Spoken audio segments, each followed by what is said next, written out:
జాతీయ వార్తలు చూద్దాం. ఉత్తరాదిలో చలి విజృంభిస్తోంది. దేశ రాజధానిలో చలి తీవ్రత అంతకంతకు పెరుగుతోంది. ఢిల్లీలో ఉష్ణోగ్రతలు రికార్డు స్థాయిలో పడిపోయాయి. 8 డిగ్రీల లోపే ఉష్ణోగ్రతలు నమోదవుతున్నాయి. దీంతో రాజధాని వాసులు గజగజ వణుకుతున్నారు. గత వారం రోజులుగా ఢిల్లీలో ఉష్ణోగ్రతలు భారీగా పడిపోయాయి. ఒకానొక దశలో షిమ్లా కంటే ఢిల్లీలోనే టెంపరేచర్స్ తక్కువగా నమోదయ్యాయి. అటు ఉత్తరాది రాష్ట్రాల్లో కూడా చలి తీవ్రత అధికంగా ఉంది.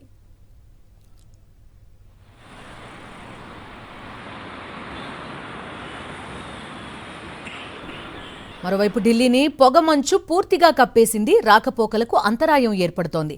ఎదురుగా వచ్చే వాహనాలు కనిపించక ప్రమాదాలు జరుగుతున్నాయి. ఉదయం 10 దాటినా పొగమంచు వీడకపోవడంతో ఇబ్బందులు తప్పడం లేదు. మరికొన్ని రోజుల పాటు ఢిల్లీలో చలి తీవ్రత ఉంటుందని వాతావరణ శాఖ తెలిపింది.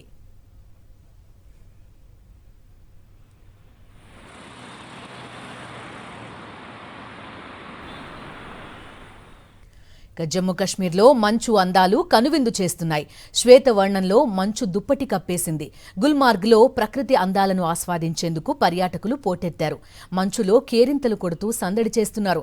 చిన్న పెద్ద అంతా కలిసి సెల్ఫీలు దిగుతూ డాన్స్లు రీల్స్ చేస్తూ హోరెత్తిస్తున్నారు. ఆహ్లాదకర వాతావరణాన్ని చూసేందుకు పెద్ద ఎత్తున టూరిస్టులు చేరుకున్నారు.